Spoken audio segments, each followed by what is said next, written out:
Hello, I am Dr. Cameron Nejat, the founder of Worldwide EndoMarch and Worldwide Endometriosis Day. We have launched an app called Nejat Endometriosis Advisor, which is free app on App Store and also on Google's Android. This app is a good initial step for those who think they might endometriosis. It is helpful for patients who have pain and also patients who are trying to get pregnant without any success. So again, it is called Nejat Endometriosis Advisor on the App Store and also on Google's Android, and it is free. Good luck to you. I would like to take a moment and thank you very much, especially those of you who have donated to the Worldwide EndoMarch. Worldwide EndoMarch is a philanthropic 501c3 organization. It is completely charitable. All of your contributions are tax deductible.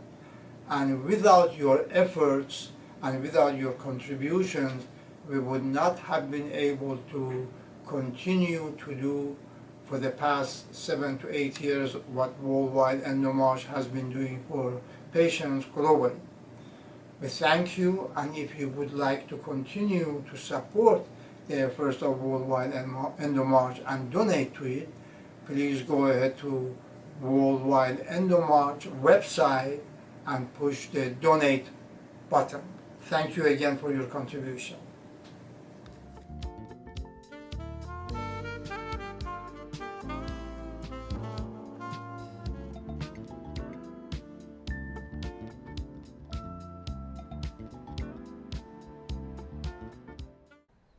Olá, eu sou a Caroline Salazar, sou jornalista, autora do blog A Endometriose Eu e capitã da EndoMarcha Time Brasil. E hoje eu quero compartilhar com você a jornada do Time Brasil, em prol da conscientização da endometriose, que é algo que eu já faço desde 2010 no A Endometriose Eu, e pelo reconhecimento desse meu trabalho, eu fui escolhida a capitã da EndoMarch Time Brasil e agradeço a oportunidade deste evento ao Dr. Cameron Nejat e toda a sua família por proporcionar essa conscientização em massa da endometriose. Bom, o Time Brasil, ele difunde, ele dissemina os principais sintomas da endometriose para que haja o diagnóstico precoce.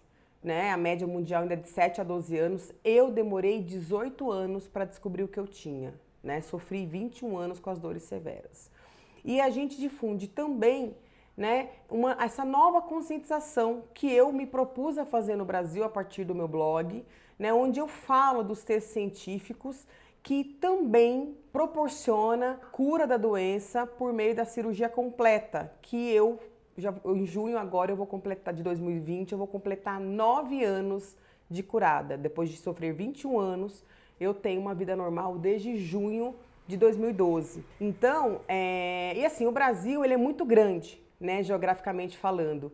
E quando eu recebi o convite, do Dr. Cameron e da Bárbara, eu fiquei imaginando como colocar, porque a iniciativa, a ideia americana era fazer a caminhada nas capitais dos países, para a gente poder reivindicar dos nossos governos, mais atenção às portadoras.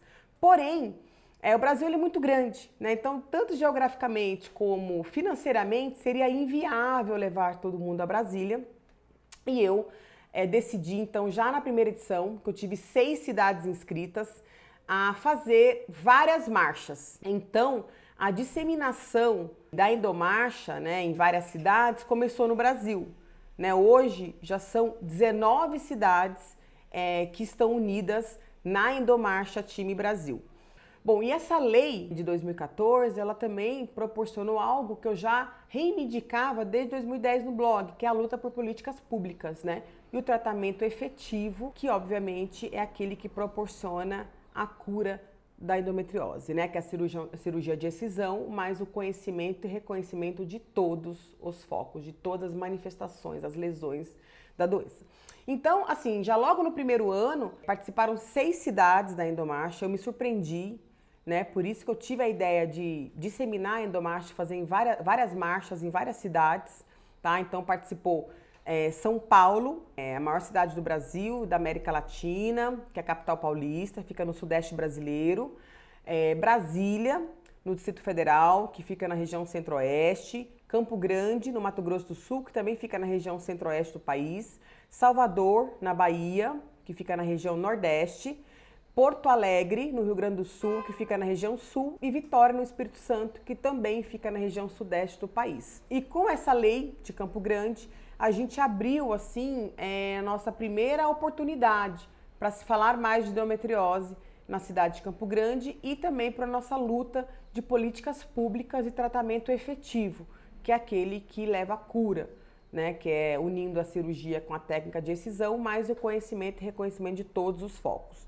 Em 2015, né, nós tivemos 4 cidades participantes, tá? Mas em 2016, assim, já abriu, assim, que eu fiquei surpresa, né? Em 2016 já tivemos 13 cidades participantes, né? Em 2017, 14 cidades participantes.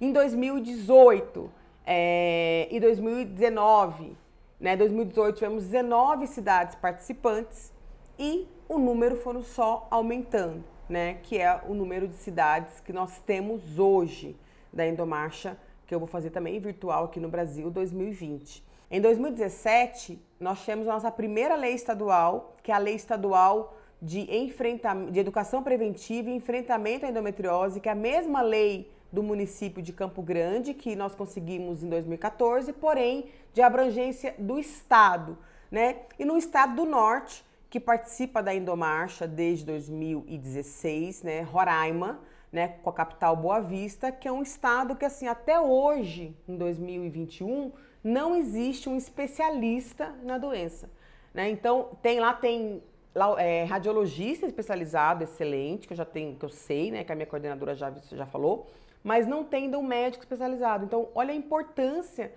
da EndoMarcha e a importância de disseminar informações científicas, que é aquela que eu, como jornalista, dissemino no blog A Endometriose Eu desde 2010. Então, essas duas leis, a de 2014, a municipal, e a de 2017, a estadual, ela me proporcionou, assim, ela me dava ainda mais desejo para a gente ter a nossa lei nacional, né? Que seria a primeira lei para a gente ter nosso Dia Nacional de Luta contra a Endometriose e a nossa Semana Nacional de Educação Preventiva e Enfrentamento à Endometriose.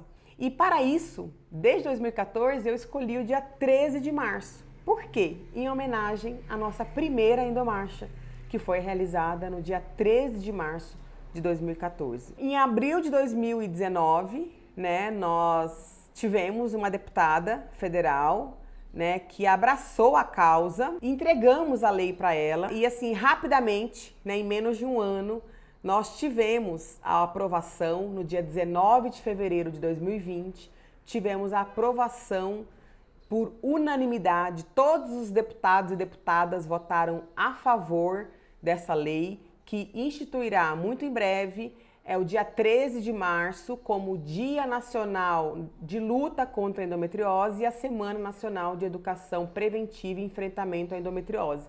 Essas leis, elas ainda não vão garantir o tratamento efetivo, né, que a gente busca pelo Sistema Único de Saúde, né, o nosso SUS, que é o maior sistema público do mundo. Porém, é o primeiro passo para se falar mais de endometriose, principalmente nas comunidades carentes, onde isso ainda não é falado, né? Imagine quantas mulheres não estão lá hoje sofrendo por conta dos sintomas de endometriose que poucas pessoas falam, né? Como a dor lombar, que era algo que eu tinha muito, que eu fui a primeira pessoa no Brasil a falar sobre a dor lombar, sobre o inchaço abdominal, que eu sempre tive desde a minha primeira menstruação aos 13 anos, e também sobre a dispareunia, que foi o grande boom do meu blog, quando eu comecei a relatar os meus sintomas e tudo que eu passava, né, com a dor durante a relação sexual.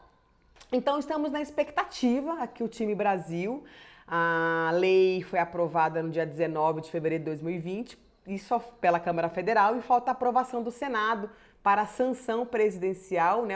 É um projeto de lei 3047/2019, para poder virar lei. Então, infelizmente, a pandemia atrasou isso, né? Que a gente estava já esperando e ansiosa, né? Todo o time Brasil, inclusive a deputada e a assessora, a gente estava ansiosa para termos o nosso dia já nesse ano de 2021, mas devido à pandemia, as votações do Senado, por enquanto, né, dos projetos que estavam lá foram suspensas, ainda não foram retomadas, e a gente espera que em breve, né, a gente espera para que em 2022 nós tenhamos o nosso tão sonhado Dia Nacional de Luta contra a Endometriose e a nossa Semana Nacional de Educação Preventiva e Enfrentamento à Endometriose, que será realizada anualmente, né, a partir dessa votação no Senado, da aprovação no Senado e a sanção presidencial, no dia 13 de março de 2014, em homenagem à nossa Endomarcha. E por que eu escolhi o dia 13 de março, gente? Porque é o nosso primeiro e único movimento, né, e ainda mundial, em prol dessa conscientização. No Brasil, nós disseminamos, né, os principais sintomas da doença pelas ruas, né? Nosso evento ele não é em local fechado, não tem palestra, tá? Nosso evento ele é uma concentração que acontece geralmente em um local público, né? Geralmente locais das cidades que já são palcos de grandes manifestações. Então aqui em São Paulo, por exemplo, eu faço no Vão Livre do MASP, na Avenida Paulista, e a gente caminha por toda a Avenida Paulista, vamos até a Consolação e retornamos, que é sentido centro, e retornamos sentido bairro, né? Toda a extensão da Avenida Paulista, para a gente poder disseminar os sintomas da doença, porque a partir desses principais sintomas é que a mulher, né, ou alguém que conviva com essa mulher, vai ver e falar, nossa, a minha amiga, a minha namorada, a minha irmã tem isso, tem esses sintomas, é justamente isso que acontece. E em 2020, nós íamos estrear a nossa nova identidade visual, né, que é esse flyer aqui, então a gente distribui, eu faço 10 mil flyers para São Paulo, e distribuo, né? Aqui estão os principais sintomas da doença, o que é distribuído.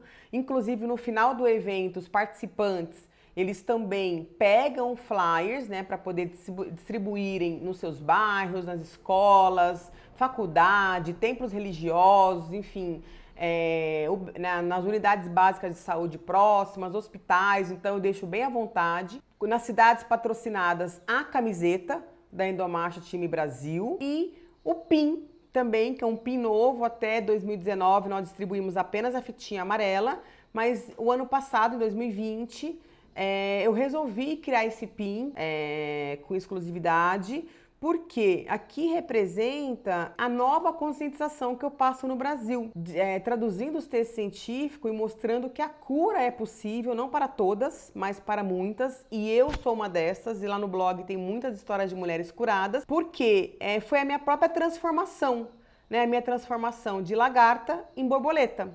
Então, por isso que o PIN, a partir de 2021 agora, o PIN da EndoMarch Time Brasil nós colocamos as asas de borboleta na fitinha amarela.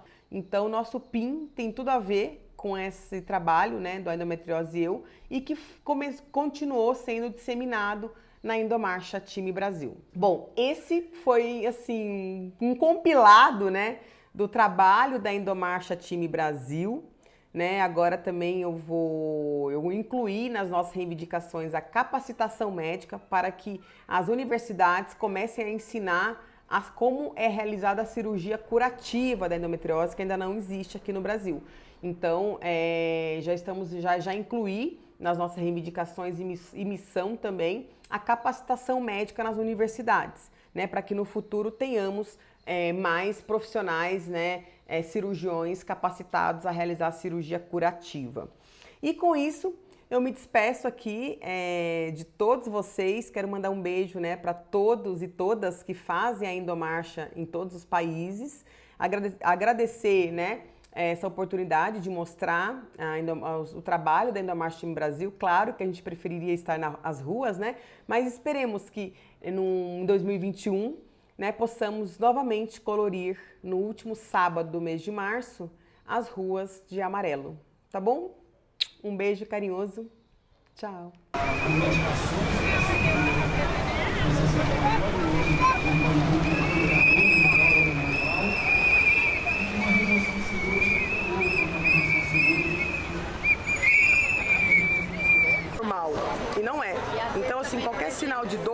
menstrual, ou seja, aquela cólica progressiva, aquela que vai aumentando conforme vai passando os anos, os meses.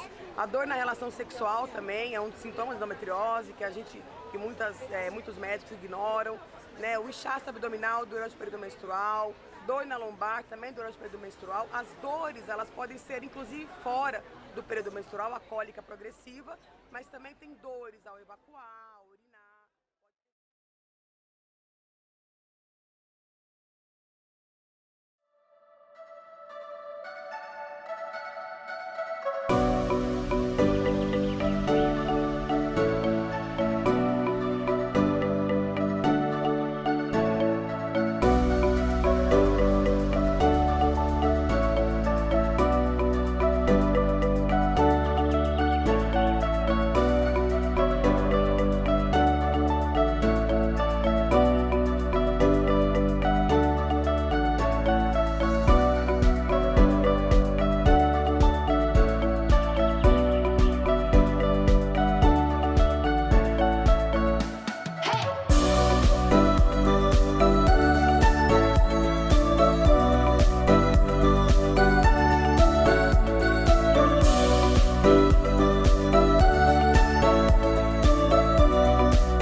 Mi nombre es Luz Marina y soy la fundadora de la Asociación Colombiana de Endometriosis e Infertilidad.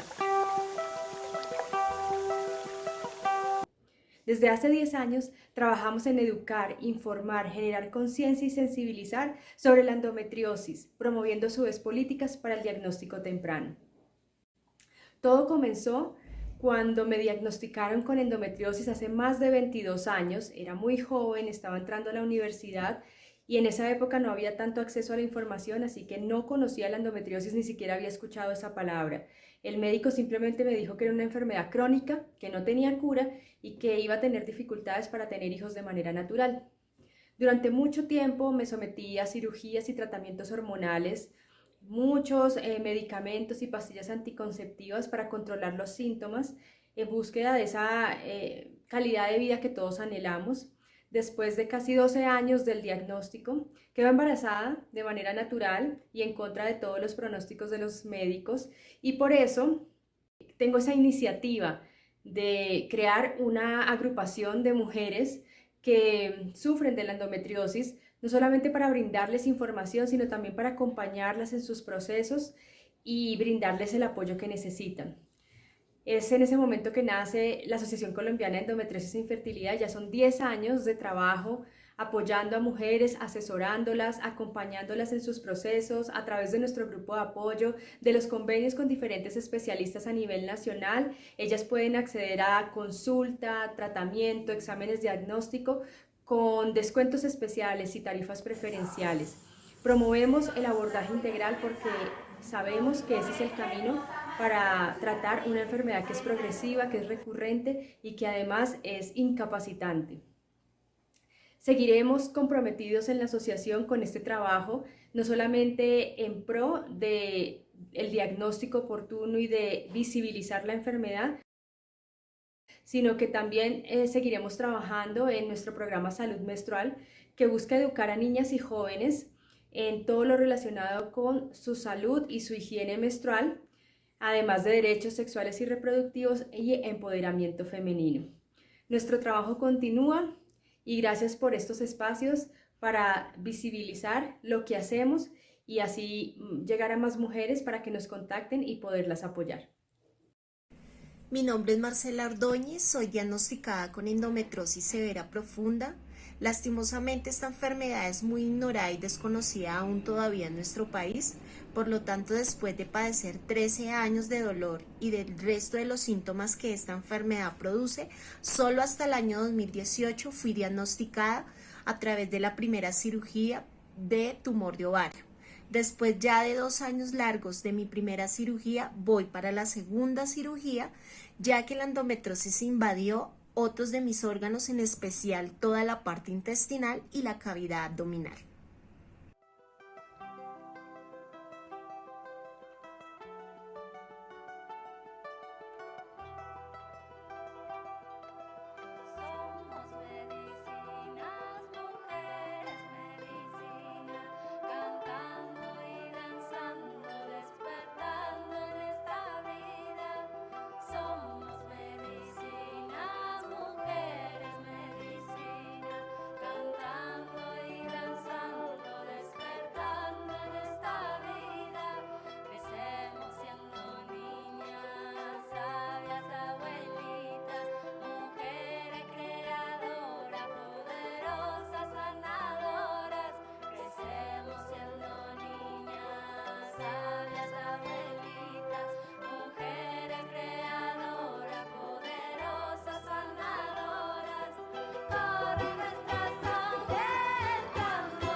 I started my periods when I was 13 years old.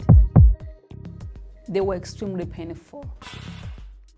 I could feel like knives are being cut through my intestines, through my back, like as if there is fire in my belly.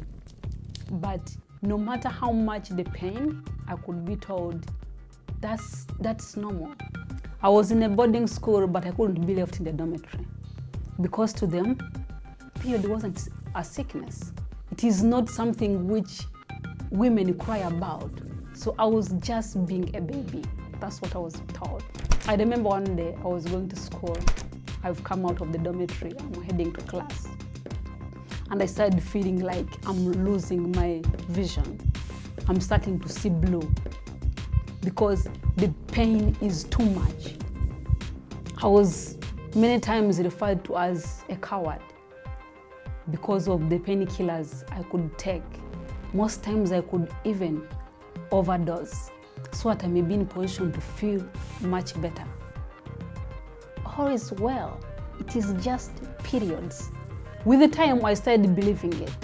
You know, when you have been told over and over again how you are overreacting, I told myself, okay, maybe it is normal. Maybe that's how it is supposed to be. I should woman up. With the time, it kept growing. When in my periods, I started having chest pains. I could start having difficulties breathing. I remember one day I was asleep. I started choking. I woke up and I found myself on the floor because I was struggling to breathe. I couldn't catch my breath. I continued with my struggles until I became a grown-up. I completed my studies through that struggle. Up to that time, no one had believed in what I was saying. I visited different hospitals and saw different doctors, carried out different tests, MRI, CT scans, ultrasounds, X-rays, but after almost a year, I wouldn't get a proper diagnosis. It was getting worse and worse. The pain was unbearable. Then I decided to go again see a different doctor. The doctor listened to me without dismissing my symptoms or my pain. When he told me, Macrine, you've got a condition called thoracic endometriosis. Oh my God, this was the first time I was actually told what I was suffering from. I know it didn't mean that I was cured, but being told what I was suffering from, it was one step to recovery. It made me excited, but I had never heard of that word. I didn't know even what it was.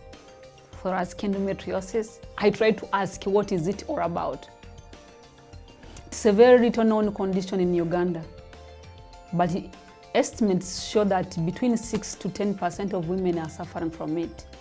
It is a disorder in which tissue that normally lies inside of your uterus grows outside your uterus.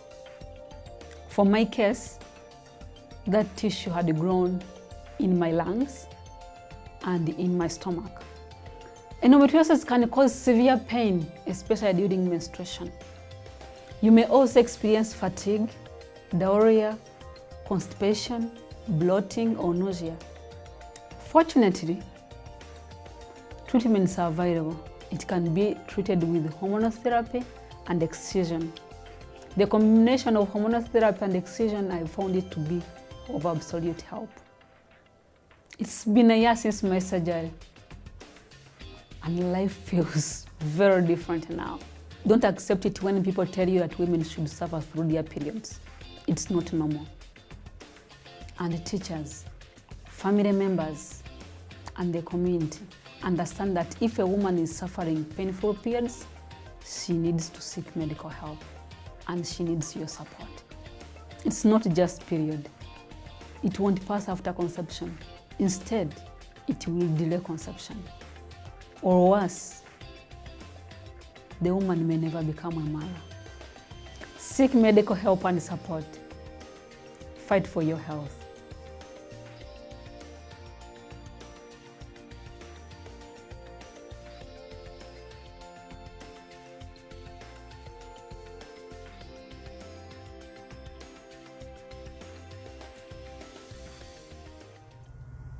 Hi, my name is Rain Cruz. I'm from Los Angeles, California, diagnosed with endometriosis back in 2016. My journey started when I was in and out of the urgent care and the emergency room because of excruciating pains during my period. I was always told that it's just another bad cramp until one day I blacked out because of my period pain.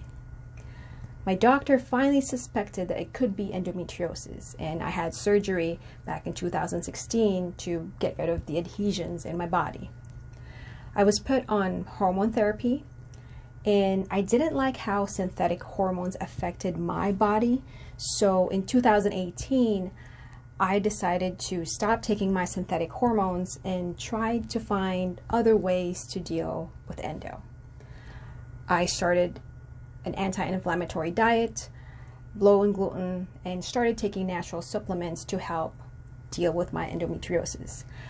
I must say it's helped me out a lot, and having a doctor who's very supportive of me and recognizes my pain, it's everything that I could ask for. Also, my husband has been supportive of me, and he understands that even though it's not something that he sees physically, he knows that when I say I'm in pain, he understands it, and he's very comforting, and he takes care of me, and I'm really thankful and blessed for that. I march for women who are suffering in silence, for those who were told it's just another bad cramp, for those who need to find answers, so that way they can start their healing process. Please know that there is help and support out there when we are all here as well. We are all endo sisters, and we are in this together. Hi everyone, my name is Misha. I'm living in Brussels in Belgium, but I'm originally from Prague, from Czech Republic. And I got my diagnosis of endometriosis last year in 2020. Because of COVID, I had to wait 1 year for my surgery. And during that time, I was looking to your amazing accounts on Instagram and on Facebook that you are doing really well. And it was really inspiring me. And so I decided to contact doctors and other specialists oriented in this matter in Czech Republic. And we were talking about how to help people in our country with this diagnosis. And finally, we decided to create a new NGO, the first one in Czech Republic oriented in endometriosis. So first of all, we started with this activity this year in February, just after my surgery. So it was really a challenge. but fortunately a lot of people joined us to help this to create and to flourish. And so we started with the awareness campaign in March, organizing some online debates on Instagram, on Facebook, also on Clubhouse. We have created a YouTube channel where we are now posting every Sunday a new part of our new series that is a professional dialogues and interviews of different people like physiotherapists, gynecologists, people in the Chinese matters, in homeopathics, etc., etc. And it has a lot of success, and people are really looking for this content. And I'm happy to join you in your combat, and hoping that we're gonna collaborate in the next years to make this topic much more present in the society.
year, the board, the executive, the officials, and the members of the Trinidad and Tobago Endometriosis Association and the wider endometriosis community in Trinidad and Tobago look forward to participating in the worldwide EndoMarch. This year, we at the TTEA are very pleased that our Ministry of Health stands in solidarity with us. Dr. Adesh Surjasingh, the Director of Women's Health at the Directorate of Women's Health in the Ministry of Health, brings a special message in commemoration of this important undertaking. And our very own Dr. Janelle Jackman, Vice Chair of the TTEA's Endometriosis Special Interest Group and the TTEA's Worldwide EndoMarch representative in the United States, also brings a special message. We are ecstatic to join this worldwide call for action by sharing our version of the Endo alphabet with you. Our Endo alphabet is the collaborative efforts of patients and non-patients, and members and non-members alike, highlighting the life-interfering and non-discriminatory sides of this condition. While clearly the word selected to describe endometriosis tells us about the negative impact of endometriosis on patients and their loved ones, we at the TTEA are embracing the rays of positivity peeping through. These rays are demonstrated by us taking action together to improve health outcomes for endometriosis patients. Our passion, our hard work, our commitment, our determination, our resilience, our strength, and our togetherness.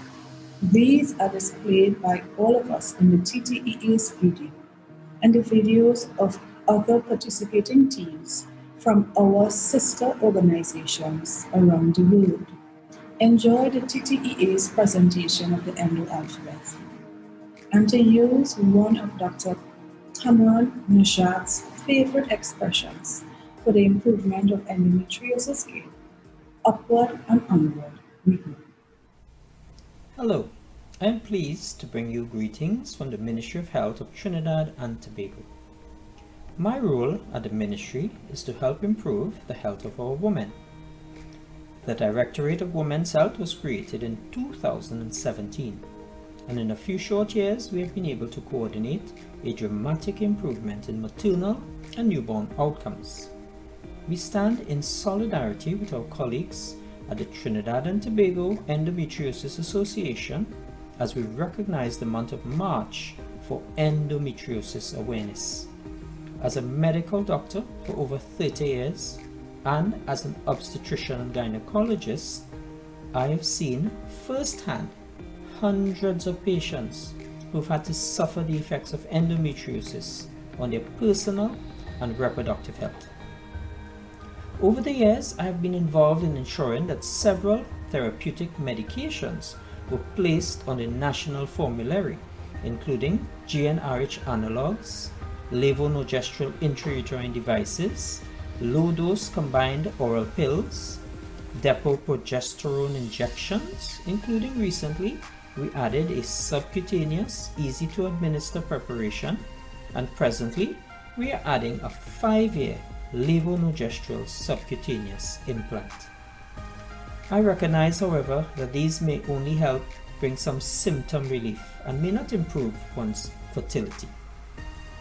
Of important note is that in 2020, the first ever national policy on sexual and reproductive health was produced by our team at the Ministry of Health.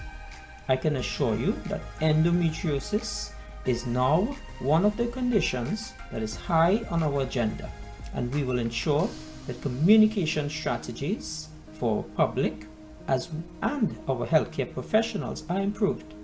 Additionally, training for healthcare professionals in minimally invasive surgery, diagnostic techniques, and new modalities of treatment have already commenced.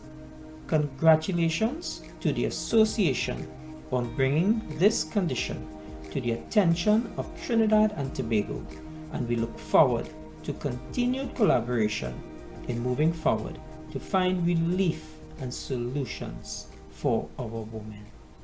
Thank you.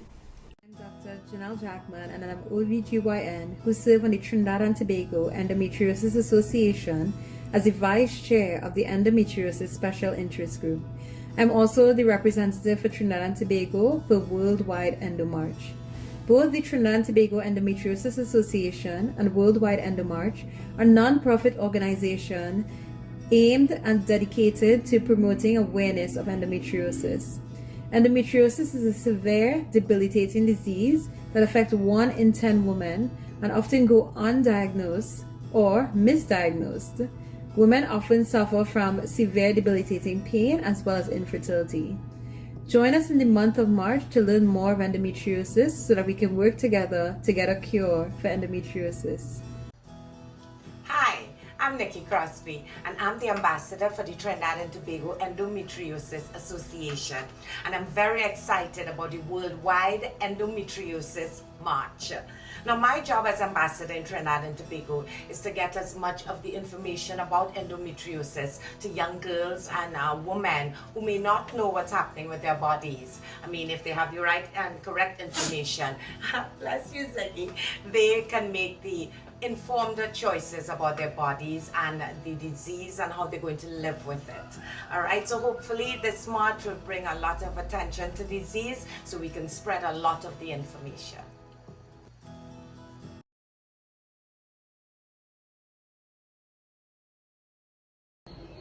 Endo is aggressive.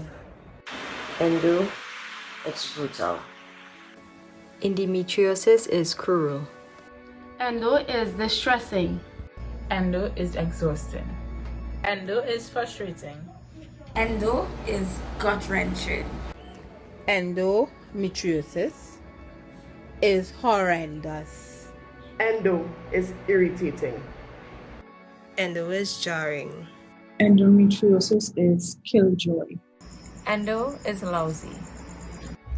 Endometriosis is misunderstood. Endo is nauseating. Endo is an obstacle. Endo is painful. Endo is being in a quandary.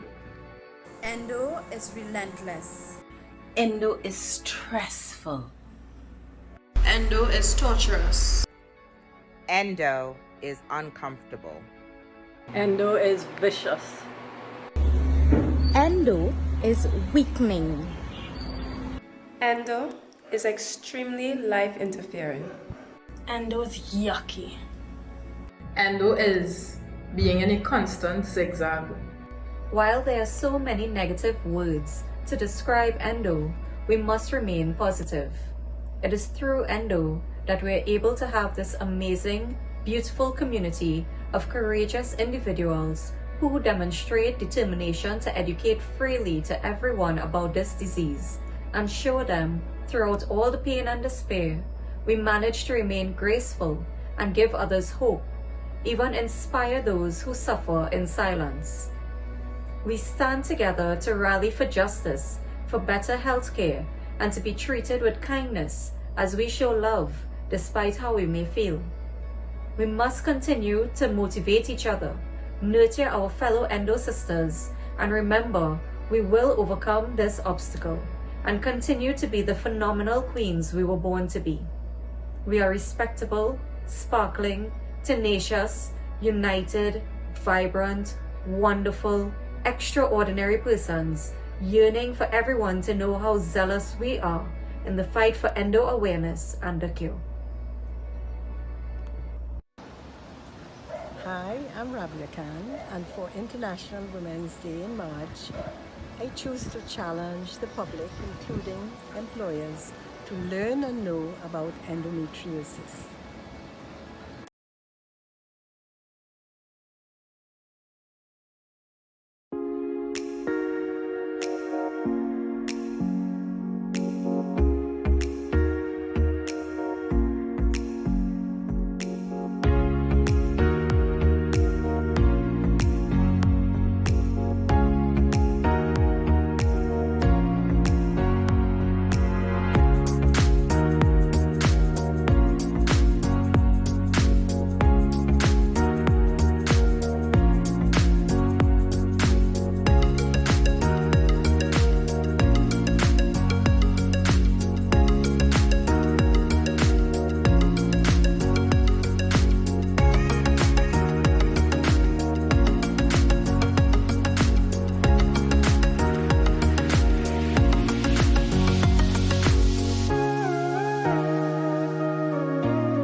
Marzo es el mes de la endometriosis. ¿Sabes que somos alrededor de 200 millones de mujeres con endometriosis en el mundo y que afecta aproximadamente a 1 de cada 10 mujeres? La falta de conocimiento de la enfermedad ha provocado un retraso en el diagnóstico en promedio de 10 años. Y en Panamá educamos y creamos conciencia. Sé que es difícil, que a veces no te entienden. Pero yo he sentido lo que tú sientes.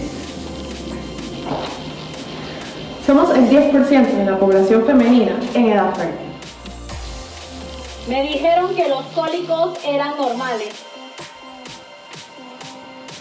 Fui incomprendida en el colegio, en el trabajo y hasta en mi familia. Pero juntas somos más fuertes. Tenemos un corazón amarillo que late contigo. Y recuerda que no estás sola. Porque AEMPA siempre levantará la voz por todas las endoguerreras de Panamá y el mundo. Dedicamos este video a todas las mujeres que han perdido la batalla, en especial a nuestra querida Lourdes. Para ti, esto hasta el cielo.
Por todas estas mujeres valientes, siempre seguiremos caminando juntos. EndoMarch Panamá 2021.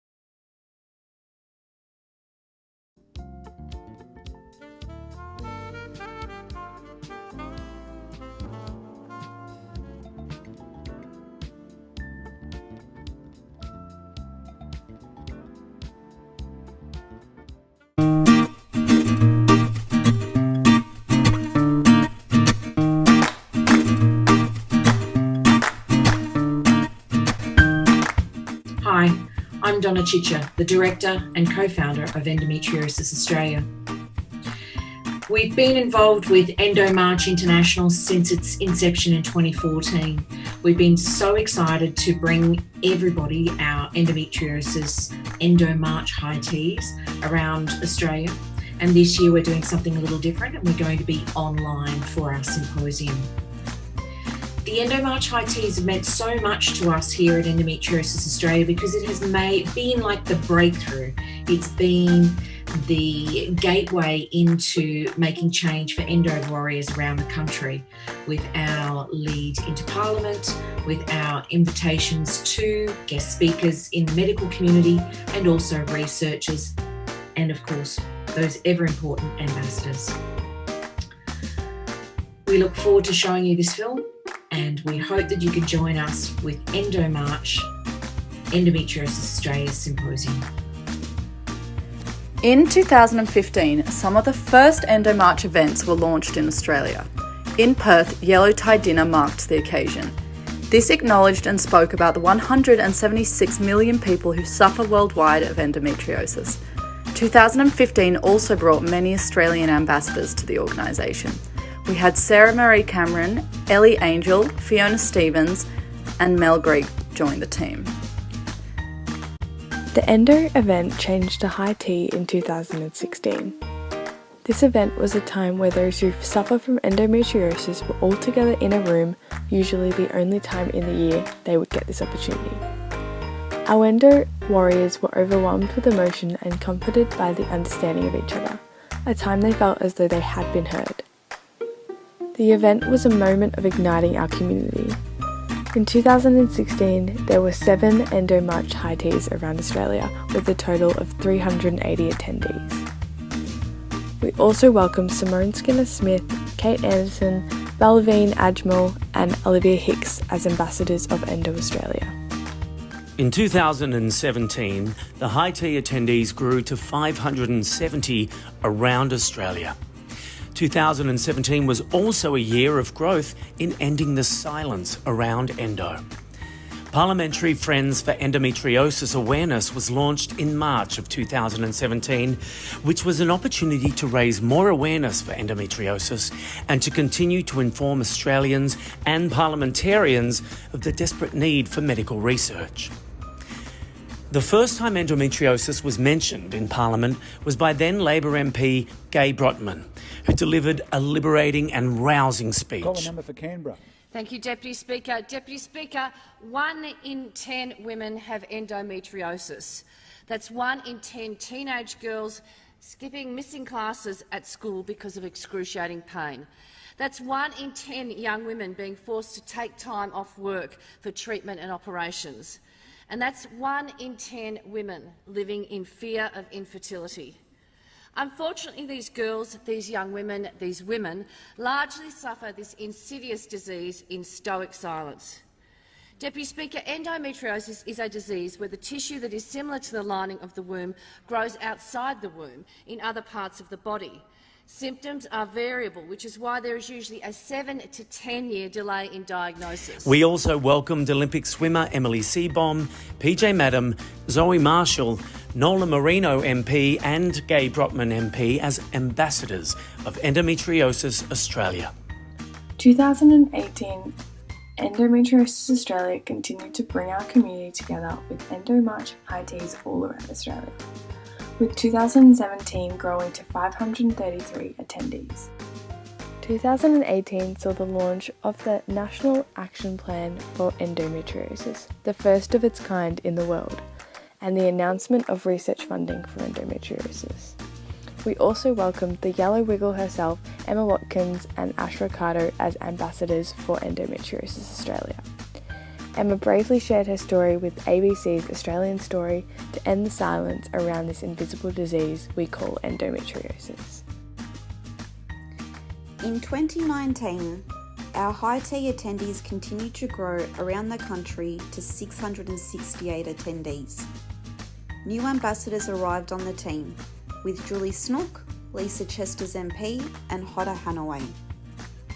2020 brought the world into unprecedented times and meant worldwide we were not able to have the same shared in-person events as previous years. In 2020, research study shows endometriosis costs Australia approximately $9.7 billion annually, and the delay in diagnosis had reduced from an average of 7 to 12 years down to 6.5 years.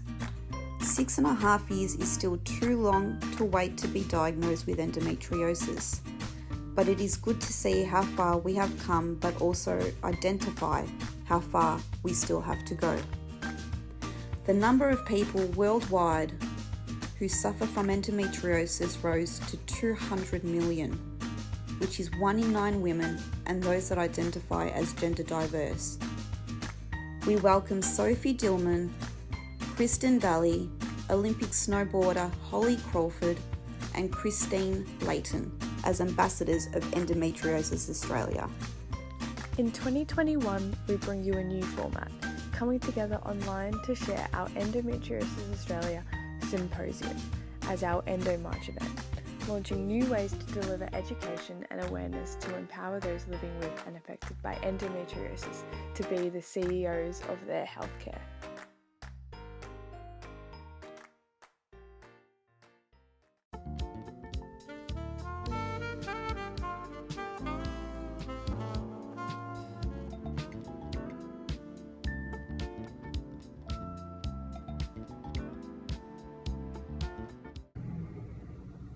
Hello Worldwide EndoMarch. My name is Dr. Michael Lewis, former fellow of Dr. Cameron Najat. I'd like to thank you for the opportunity to speak today and talk to you a little bit about how I got to where I am today. I first started my residency training in obstetrics and gynecology at New York Methodist Hospital. That was from 2005 to 2009. I then went on to complete my fellowship in minimally invasive joint surgery with Dr. Cameron Najat at Stanford University in Palo Alto, and then returned back to the East Coast, where I came back to New York Methodist Hospital, now New York Presbyterian Brooklyn Methodist Hospital, where I became the director of minimally invasive joint surgery. I then wore a couple other hats at the same time. I was the associate program director for 8 years, and up until this past December was the program director as well. How has the Najat Fellowship changed my career, and how has it changed my view on endometriosis? One thing was that in residency training, there is limited education in regards to endometriosis and even treatment. The complexity of cases was present, but very minimal.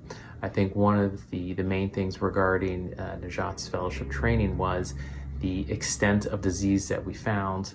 Not only were the majority of patients with severe disease, but not only severe disease of the pelvis, but extragenital as well. So that was one thing that helped teach me not to just look in the pelvis, but outside on top of it. Patient safety was extremely important. We use a lot of different instruments in the pelvis, a lot of different energies, and so patient safety is very important when dealing with the structures such as the ureter, the bowel, and also a lot of different vasculature. One thing that the Najat mission has been always to help educate and teach. It has been my mission to continue that, to help teach my residents, to help create awareness of endometriosis for patients that they see in both the clinic setting, the emergency room, and also in the operating room in terms of how to identify and how to treat endometriosis. And definitely we know that it's not just something that we treat surgically, but it also continues outside of the operating room in terms of medical management, physical therapy, nutrition. This is something that has evolved over time in terms of what I'd learned during fellowship, but now more and more so that what is done also outside of the operating room is extremely important. And a main mission to both the patients and to the families of these patients is to help create awareness. Our mission is that we need to identify disease at an earlier state. Why patients have to wait 7 to 10 years before a diagnosis should not happen. And I think it's really important that we make our commitment as physicians, as nurses, as patient advocates to help create that awareness, to educate others that talking about pelvic pain, talking about their menstrual cycle should not be taboo. And I think it's very important that if we want to carry on this mission to spread awareness, this is where we start. One other thing is that we are different from where I was 10 years ago in terms of my fellowship training to where we are today in regards to advances in research, advances in medical management. So things have really taken off in the past decade in regards to the amount of funding that is going to endometriosis. And I definitely hope that as we create more and more awareness, as we treat more patients early, that we will help educate and help spread the word that if we help identify disease at an earlier stage, we are going to save a lot of patients the unnecessary pain that they suffer and infertility. So again, I'd like to thank the Najat Brothers, Worldwide EndoMarch. I've been involved since probably the beginning, and I would continue to devote my career to help patients with endometriosis. And again, thank you to the Najat Brothers and Worldwide EndoMarch. Thank you for the honor of participating in the Worldwide EndoMarch Worldwide Endometriosis Annual Meeting. My name is Adi Katz. I am the Residency Director and Director of Benign Gynecology at Lenox Hill Hospital in Manhattan. And I completed my residency in Long Island Jewish Medical Center and a fellowship with Dr. Sina Najat in Atlanta after that. As part of my work, I'm responsible for training residents and fellows in obstetrics and gynecology, and I've been doing so since I've completed my residency and fellowship in 2012. I came to fellowship from a very strong residency program with a large surgical volume, and despite those facts, we did not do a lot of endometriosis surgery, and I was not comfortable with the management of these unique cases. I wanted to do a fellowship because I wanted to know how to deal with the bowel, how to deal with the ureter, what to do, how to separate structures that are abnormally stuck together in the pelvis. So I went to fellowship to expand my surgical and medical knowledge and trained with one of the best surgeons in the field. Through my training with Dr. Sina, I learned a great deal about the chronic whole body disease that is endometriosis, its effect on women in society, its association with inflammation and autoimmune conditions. I want to say first and foremost, I learned to listen to the patient about her daily life and toll that this condition takes, to ask questions about associated symptoms and timing, and the real value of office ultrasound and exam specific to location of implants. I would spend the morning with Dr. Najat in the operating room, and then we would be in the office seeing patients.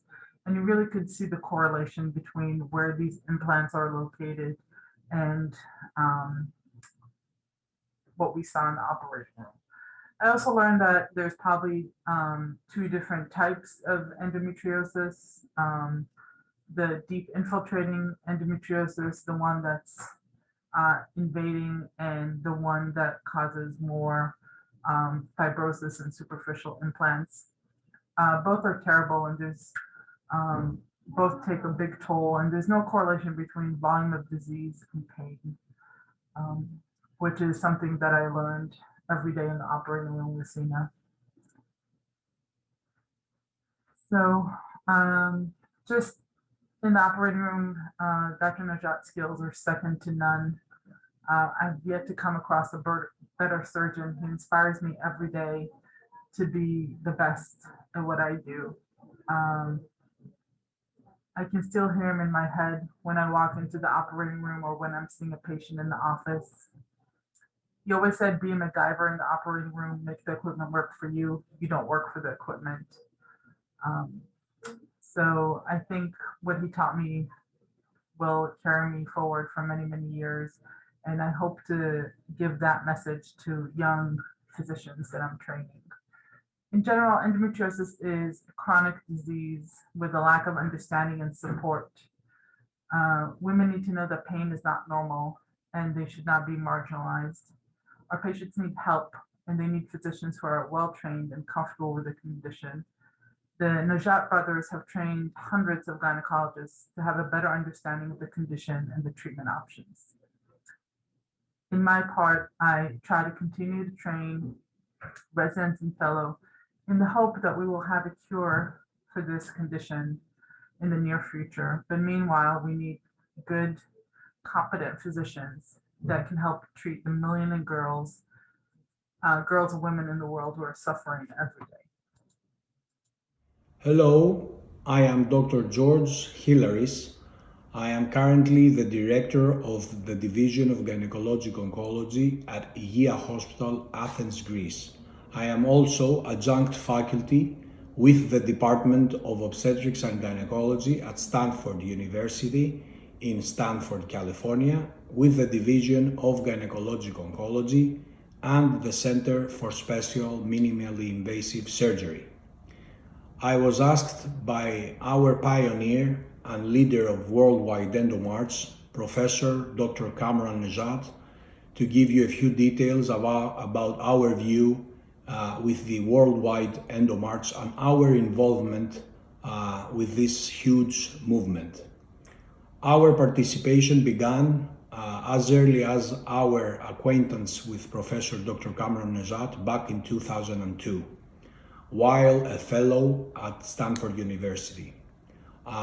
In the process, our friendship was stronger, and he entrusted us with moving the Worldwide EndoMarch movement to Athens, Greece, and the whole country of Greece as well. It is amazing that throughout these years, our view in terms of the management and especially the early diagnosis of endometriosis has dramatically changed. Most important, we have tried through marches and runs that began in 2016 to build awareness of the general public in regards with this tough, debilitating in a way disease that affects millions of women. One of the most important things and the message that we would like to give to all women is that there is the so-called, as we call it, paradox of endometriosis, which is that is a disease which has a lot of over-treatment and over-diagnosis, and sadly, a lot of under-treatment and under-diagnosis. To put that in more specific terms, many women get diagnosed with endometriosis that they do not really have endometriosis because it has become a trend with the advent of modern laparoscopy. And the most frustrating figure for us, in fact, is that many women that do suffer from endometriosis do not get proper treatment, or they remain undiagnosed for many, many years. Message to take home: please ask experts that know how to treat the toughest and the most extensive forms of endometriosis, endometriosis surgeon specialists, some gynecological oncologists, as myself, and certain other professionals that deal with endometriosis to get some expert advice. Dr. Kamran Nejat has pioneered not only surgery for the treatment of the most extensive forms of endometriosis, but also our understanding on the ways to approach this disease and to properly diagnose it. Through marches, walks, runs, and speeches to the general public, we have helped all these years to build trust among our patients and to have thousands of women ask us questions through our social media and through participation in our marches, and helped us also gain understanding on their perspective of the disease. I would like to thank Dr. Kamran Nejat for giving me the honor being part of this treatment, part of this march. And from my point of view, either from Athens, Greece, or from Palo Alto, California, we will do our best to keep working hard to help more and more women. Thank you very much, and have a blessed day. Hi, my name is Atina Asiai, and I'm currently a practicing OBGYN with El Camino Health in Mountain View, California. I graduated from a combined 8-year undergrad medical program at Brown University, followed by residency at Beth Israel Deaconess Medical Center, a teaching hospital of Harvard University. After residency, I worked as a general OBGYN for 2 years. It was during this time that I came to appreciate how much more there was to learn about endometriosis. I decided to pursue a fellowship at the Cameron Najat Institute to be able to better take care of my patients with chronic pelvic pain and infertility resulting from endometriosis. This fellowship allowed exposure to a high volume of patients who were on all ends of the spectrum in regards to endometriosis diagnosis and management. Some patients were being diagnosed with endometriosis for the very first time, and others had already undergone several laparoscopies at outside facilities and presented with hopes of finding relief in the hands of an endometriosis expert. Another benefit of the fellowship was exposure to patients who had rare manifestations and sequelae of endometriosis, like diaphragmatic endometriosis or silent loss of kidney from ureteral endometriosis. There were also many patients who presented with years of unexplained infertility, only to become spontaneously pregnant soon after laparoscopic treatment of endometriosis. Outside of clinical work, I had the opportunity to help with the EndoMarch activities, including answering patient messages during live stream webinars. These experiences were integral to growing confident and knowledgeable as an endometriosis and reproductive surgeon, something that even the best residencies may not be able to ensure. The high volume and breadth of exposure of patients with endometriosis provided in this fellowship was essential to my growth and success as an endometriosis surgeon. I plan to carry the missions of the Najat Family Foundation and EndoMarch to help endometriosis patients and their families get the highest quality of care.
Hi, I'm from Singapore.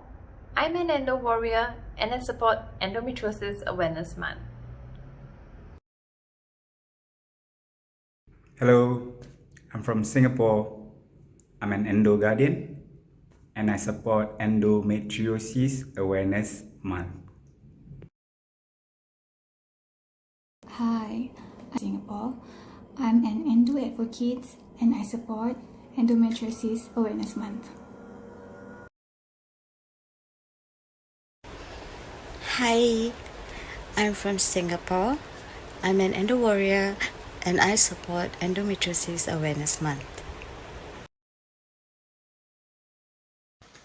Hi, I'm from Singapore and I am endo warrior and I support Endometriosis Awareness Month.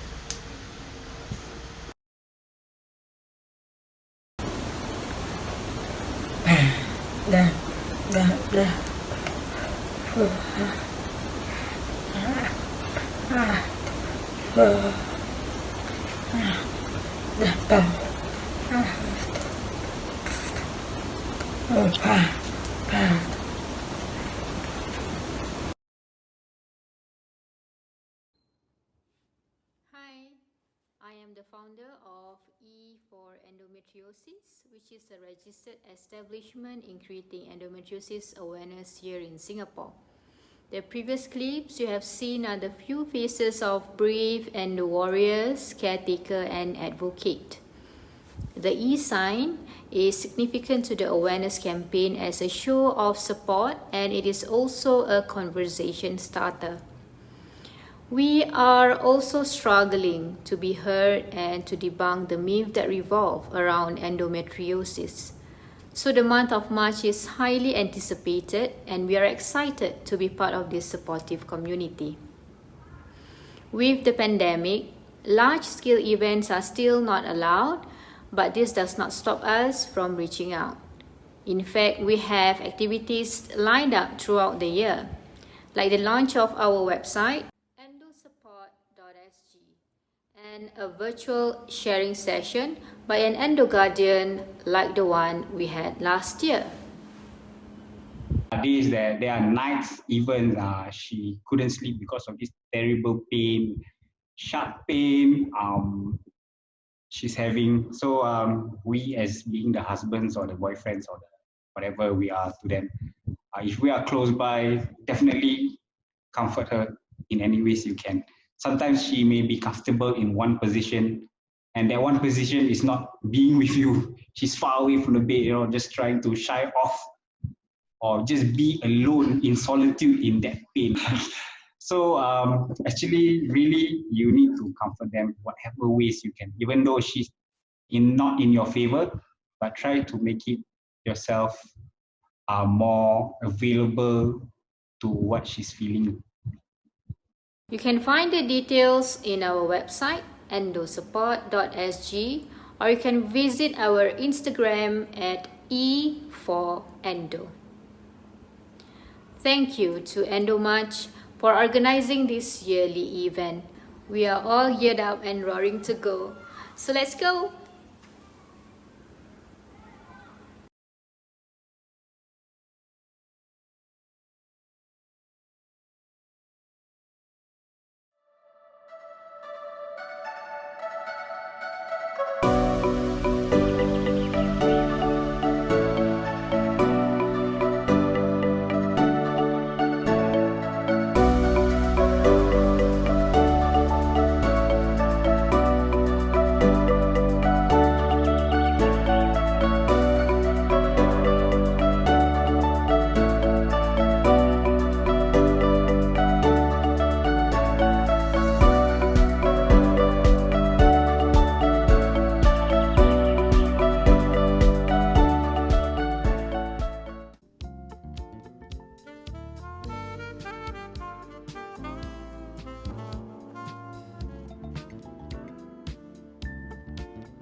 Kami perlukan perubahan.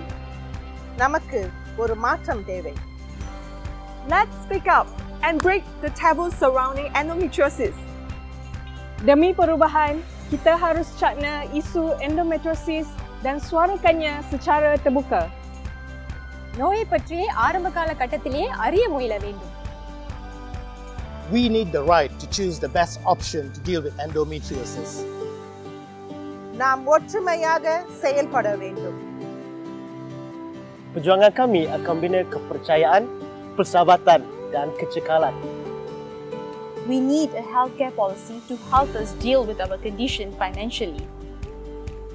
經痛不可怕，提前預防係關鍵。Mari berkongsi tentang endometriosis. 子宫内膜异位症需要得到社会的关注。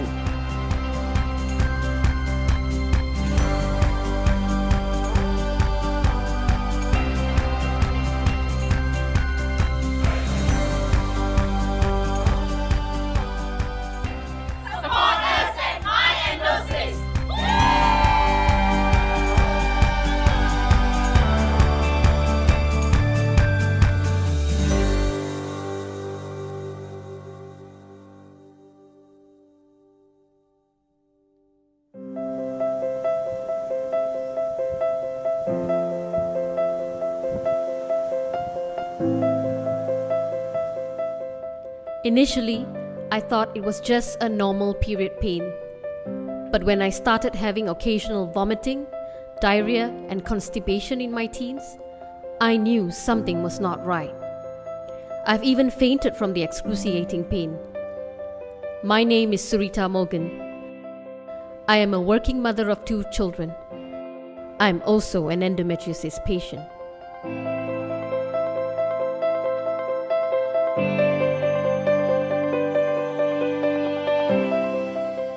Most of the time, I'm unable to do anything, leading to impaired quality of life.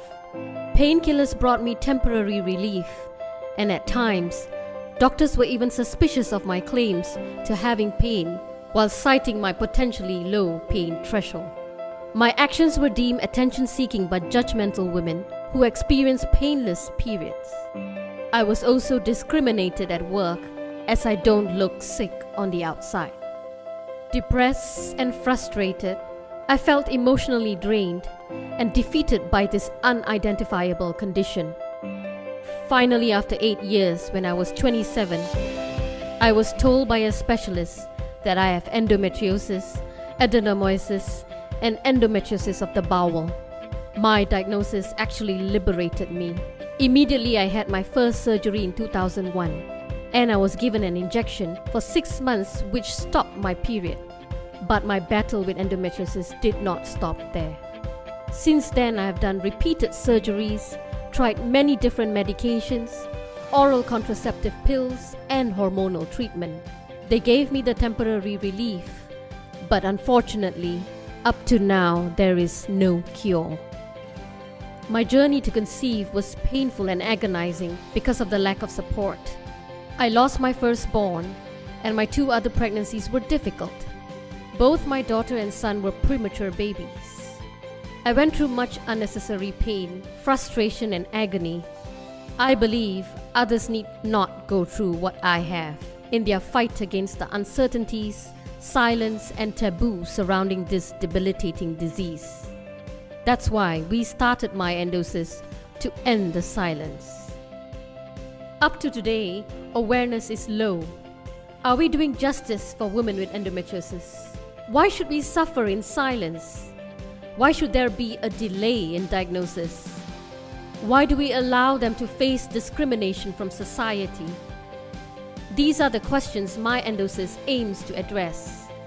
People need to know the long-term damage endometriosis does to women's physical and mental health. We need to end the silence.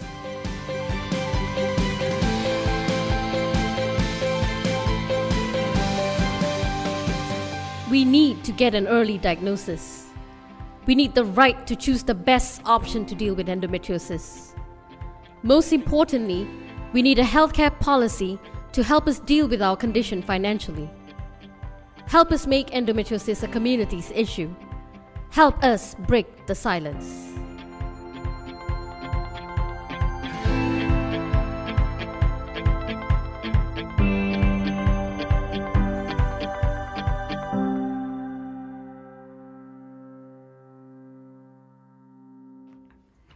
Hello to everyone watching around the world. I'm Dr. Azadeh Nejad, co-founder of Worldwide EndoMarch and World Endometriosis Day. I want to thank everyone who joined us for day one of Virtual EndoMarch 2021. We heard some outstanding stories from our international team's previous Endo Heroes of the Year and patients. Don't forget to join us again tomorrow for day 2 of Virtual EndoMarch 2021. See you then. Hello, I'm Dr. Cameron Nejad, the founder of the Worldwide EndoMarch and the Worldwide Endometriosis Day.